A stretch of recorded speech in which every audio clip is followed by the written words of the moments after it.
Peggy 18.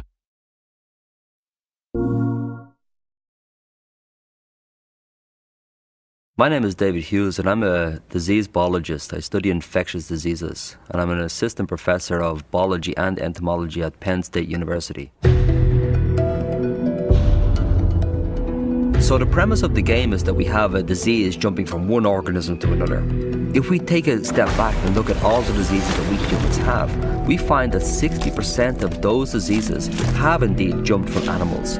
We're constantly moving across this border between the human world and the animal world. And as we do so, we invite parasites to jump that border. AIDS is the classical example.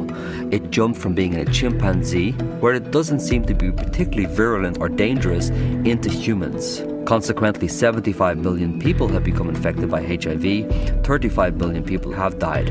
And there are many more examples besides that. The classical example is the 1918 bird flu. After the First World War, this killed more individuals than the First World War itself. That jumped from an avian source into humans.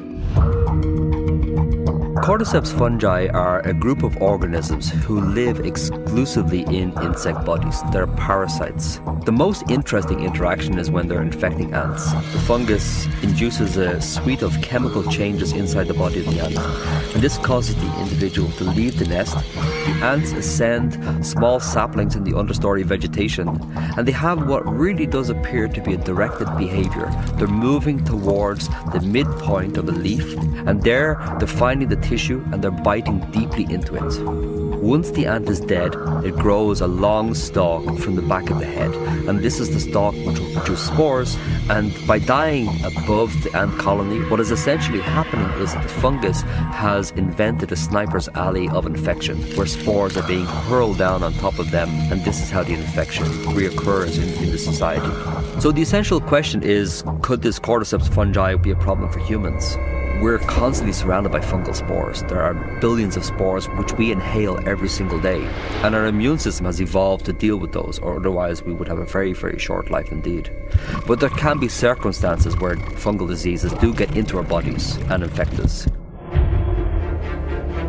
It's not just our increasing population that's a problem, we're also turning up the thermostat on the planet, and this leads to massive problems in and of itself.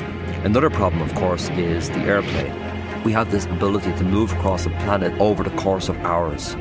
We see this in a classical example, which was this SARS outbreak 10 years ago, where we had a disease traveling from Hong Kong to Canada and then throughout the world on a very, very short timescale. So what we're doing with this world is we're creating a place which, in the immortal phrase, is hot, flat and crowded.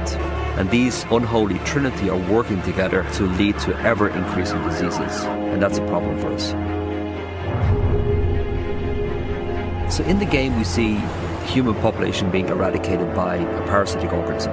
Could that happen? In our sanitized, urbanized world, we probably think that it's unlikely. But if we look at the world through a historical lens, we don't have to go far until we see these massive population crashes.